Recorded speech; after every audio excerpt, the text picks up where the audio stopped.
باقی تمام اشعار آ سکتے ہیں. تو اسے 2 اشعار آئیں گے. اب آپ اس میں کیا ہے کہ سب سے پہلے آپ پہلی ہیڈنگ میں کیا لیں گے؟ شاعر کا نام. کیونکہ سوال نمبر فلاں پہلی ہیڈنگ شاعر کا نام، اس میں آپ خواجہ میر کا اگر اس کے در میں سے کوئی بھی شعر ہے. اس کے بعد دوسری ہیڈنگ کیا ہوگی؟ تشریح. کیونکہ اس میں وہ حوالہ کا سکتے ہیں کچھ بات یہ وہ نقل والا کام نہیں ہے.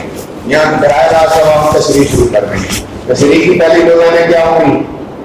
جو بھی ادیب ہے اس کے بارے میں. ابھی میں نے کیندر کے بارے میں کیا بتایا؟ یہ 2 لائنیں بنانا سیکھو یہیں سے. آپ کیا بناؤ گے 2 لائنیں؟ کم سے کم آسان سے آسان، زیادہ سے زیادہ دماغ میں. اب اسی کو آپ تھوڑا سا جملے کو اور ٹائٹ کرو.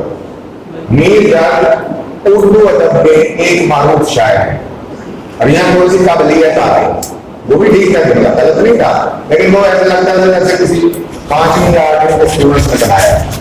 تھوڑا سا اور اس میں آپ اچھے الفاظ ڈالتے ہیں، اس میں تو مشکل ہے.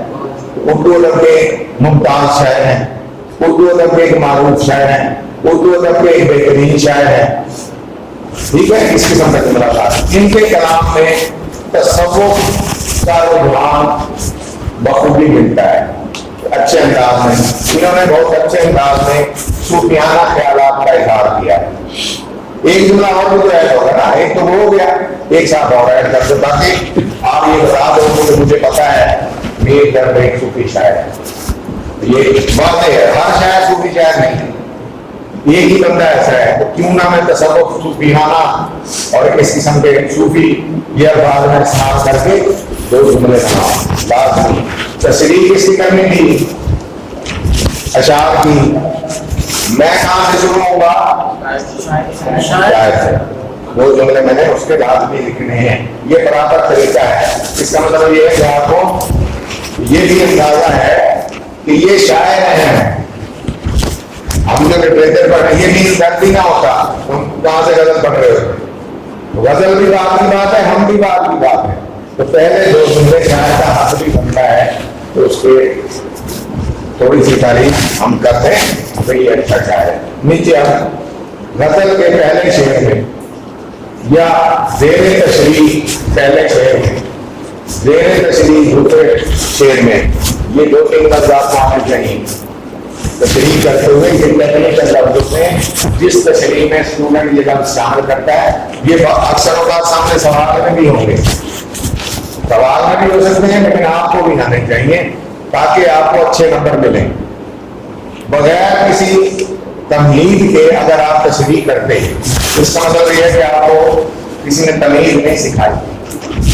تشریح کا ایک خاص انداز ہے دنیا میں. لاکھوں سے اسٹوڈنٹ پہلے بھی تشریح کر چکے ہیں. بورڈ میں جو ٹاپ کرتا ہوگا اس کی بھی کوئی تشریح ہوگی.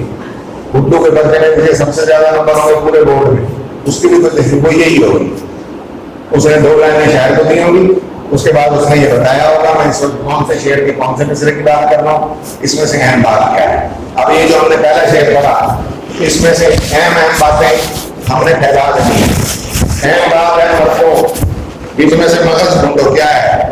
عام مرد یعنی عام آدمی کے نہیں، جو جان دینے کا حوصلہ رکھتا ہے خدا کی راہ میں، صوفی شاعر ہے.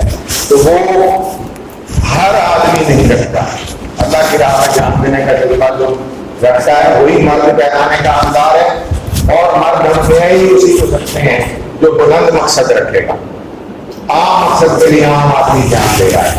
جیسے اس کی مثال میں آپ واقعہ اگر بتا کے بھی مثال دے سکتے ہیں.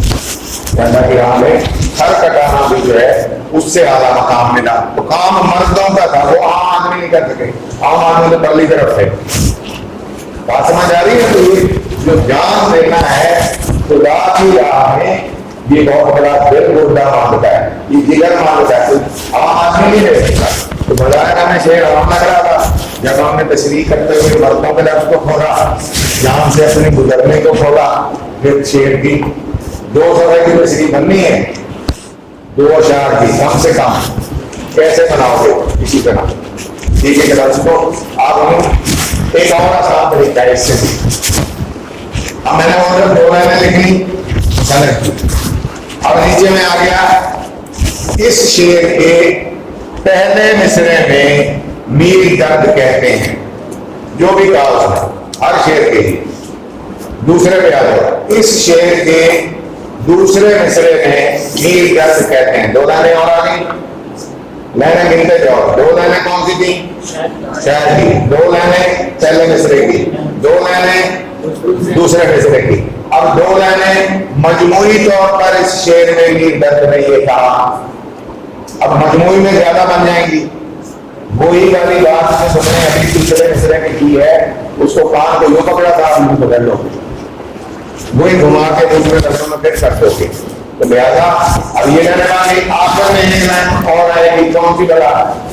اگر کوئی صنعت موجود ہے، کون سی دو صنعتیں بتائیں گی؟ اور کے بعد آسان کی صنعتیں بتائیں، ایک میں لفظ دیکھ رہے ہیں، ایک میں معنی دیکھنا ہے، ایک ایک بتائیے دونوں بتائیں۔ تو لہٰذا اگر کوئی غیر ہے تو وہاں سے آخری جملہ کیا آئے گا؟ اس شعر میں اس شاعر نے اس صنعت کا بہترین استعمال کیا، عمدہ استعمال کیا۔ بڑھ گئے نا، اب کہاں سے 15 نانے ہو جائیں گے؟ نہیں، کسی کو کچھ بھی نہیں آتا تو اس طریقے سے عمل کریں۔ مجھے آپ سے 2 صفحے چاہیے، اور کوئی جہاں سے مت نہیں لاؤ، کیونکہ یہ میں بتا رہا ہوں۔ اب اس میں اگر آپ ایڈ نہیں کر سکتے تو پھر بھی ایڈمیشن، پھر دوبارہ سے سیکھ کے آئیں، کر لو گے اگر ابھی توجہ دو، نہیں دو گے تو پھر دوبارہ وہی کام ہوگا۔ جو کام غلط ہو جائے وہ دوبارہ کرنا پڑتا ہے، یہ مسئلہ ہے۔ ابھی سے ٹھیک کر لیتے ہیں اس کو۔ بات سمجھ آ رہی ہے؟ 2 لائنوں کو کیسے میں 2 صفحوں پہ لے جا سکتا ہوں، یہ ٹیکنیک ہے، اور یہ بالکل آسان سے کھلی ہے جو میں نے تمہیں بتا دیا۔ اب اسی کھلی کے ہر شعر کو لیتے جانا، یہ پورا کا پورا حصہ ہے غزل